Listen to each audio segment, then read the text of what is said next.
Super 24 TV no so de kwema da ho kakra bia ensaka na yedi Asia we empem na woda na wo hwe ana se monam highway no so na appeal timeline no so ana se wadi baku bia wi na wo hia we ewo YouTube no so mechia ama wakwa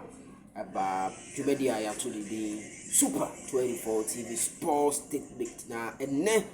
bama so no in some way and worship because official Justice Blay and some kakra ewo bamaso amede bro Justice Blay se ontimi entrefi hope you yes emu nchiremu no me se ahase no eye nchiremu ene ntiase afie nti asem ne ba inya abotre eduedue mu anya ntiase no ewiane abebre kire down to atiefo ene ahwefo a muni edika subo ewo fia then again Asante Kotoko appointed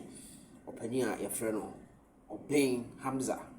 Obeng as one of the deputy coaches for Abdulkarim Zito na wanze Ogum ene ne squad ne omukoye no na Ogum nkofo ni bi ene na lead eye Kotoko youth side no asare betting more and what have you but say we nyina ni hobio enti information and clients I can say the anya official Hamza Obeng the kwada so boy Hamza Obeng onona okwa akudi dwumadi no as the youth team head coach for Asante Kotoko the young porcupines bama so no ni nyina no yedi munchirimu no ebro ewo fi abajo menko ba bia subscriber tab no on subscribe ya no aboso amame na yedika subo me together WhatsApp jobless na on found to Asante Kotoko reaction also yes international Asante Kotoko reaction be bia Kotoko ni bia wo ewo wiase mu hase no ye wo bi ewo ho a or represent ye wo ho which is the international Asante Kotoko reaction jobless number is 0244 15 16 35 wamemfa de bio 0244 15 16 35 WhatsApp no na on found to the international Kotoko reaction so na fi enkomodie ateni a ekoso wo nyina no wonso wabem na wabekire wadwe Kotoko agenda na ipushi no nti o join a o de obehuru de ekọ wa obehuru de ekọ nti WhatsApp no 0244 15 16 35 na fi yendi kasubom no ewo ho me no di nkomo ya aze wose metwe ya no metwe ni screen no na ya mehwe so bize me no kase information no kakra bia na foforo bia betom konkono kakra bia na foforo bia betom konkono players Asante Kotoko esen mo afi players dodo Kotoko esen mo afi ni nyina no information no eba na trope in na eba on Kotoko international reaction no so nti mesro sa won join ya o de join ye kone de bebia no de coach e ko bre mind say de taka no unsa beka and the date no 30th of May 2025 the year of our Lord. Let's take this message as a light for our path for today. I say stop expecting you from others. Stop expecting you from others. You be be na wudi efie abonten edumem aware business or expect wo no from others. Obi o ye bibia boze hey na reaction bia no I surprise. Expect say obi be responded to you the way you are. Nipa no ye different. Inti ode ne wahala, ode ne halaka bi na eba. Inti stop expecting you from others. Ekobasa atem ya wo peace of mind. Inti nipa no ma wo cold attitude grana. Unim say nipa no ono no suban e na oda na di nti wo ma expect wo no every others mu so na be choro sa o build this mentality we are the nipa be bia ku enshadan shock you sa and surprise you sa because you are not expecting you from others so na be choro e many ni ho ma me fancy let's take that message as a light for our path na yenko ensem no now back to Kumasi Asante Kotoko stories ene agent ha ewo media no so highway no so no first of all me explaining Justice Blay and Justice Blay say Kotoko camp and as a Kotoko Club House or no ultimate now you may know say and penny for acting as say ama agreement na yeduma we 12 fee say Justice Blay Kotoko player Justice Blay I name say no Kotoko Club House will be which is Krapa Arab Tech area or no say you know a just society or quite just no only Club House will be only Club House out enti to the be a menu and can information be say you know only kwanza no say e be ya ko Justice Blay wa bonten na o abonten a enko ka say we pie free camp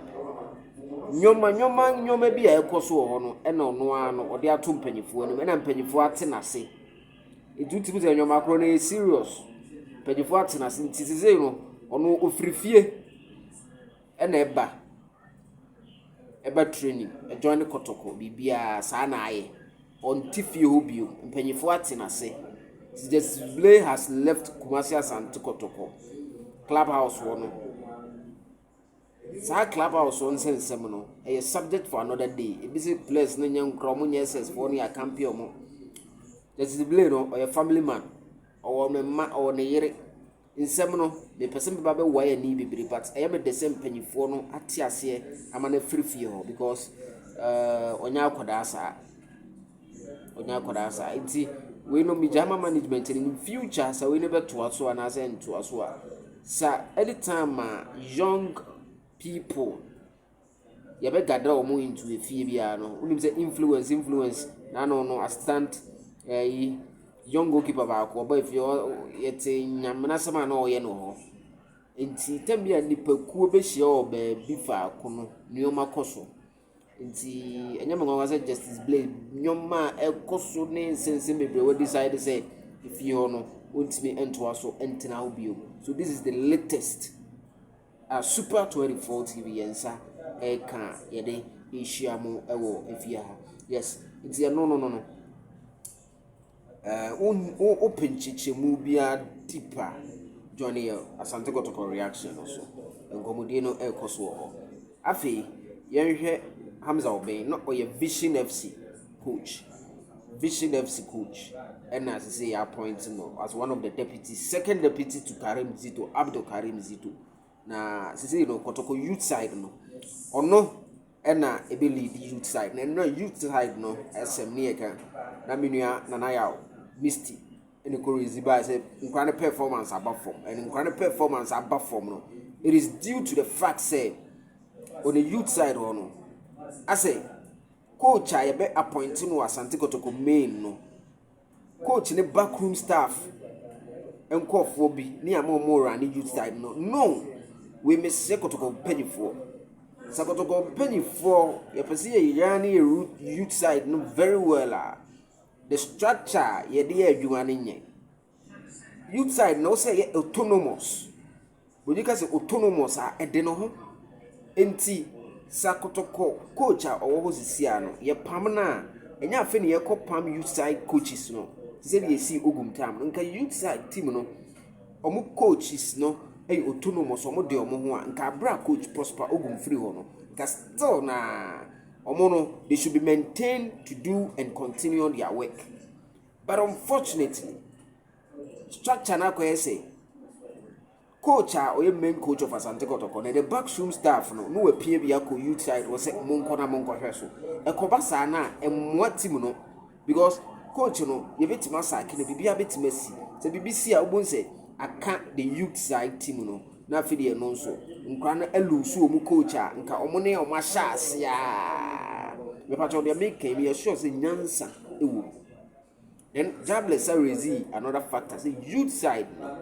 young farmer Kotoko old players no more bo enye young omo free mu nanse but old players no because enkran ho adwuma empanyefo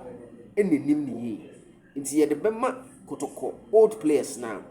ne hu Kotoko old players now munim nkratete no omo de Kotoko philosophy no ewura youth side no ye ni kwanse ye de tambia na youth side no any main head coach no omo nyina ye one technical staff nti ekobasa ye pam coach na yesi ene wona ni nkofo nyina enko ekobasa na odi beka say it doesn't help development and continuity. But you making sɛ nyansa wo ma your thumbs up to sa wo ne menya adwen so a wobɛtimi de wadwen kyerɛ aba nti mpanyinfoɔ wure madaroma video yi sɛ ɛtoa baabi a wo bia wo ne adwen a no wawo so but wo ne nya adwen na wo nso wo nsusuye bia wo pɛsɛ yɛde yɛ adwuma a wobɛtimi de aba comment section no anaasɛ wo join kotoko reaction na wakyerɛ wadwen afa wo because mpanyinfoɔ no ebi wɔ medase bebree medin no ɛde Nazil Hamza but to be fair from a blog man, the you bet you man, we do see a child, may call long time.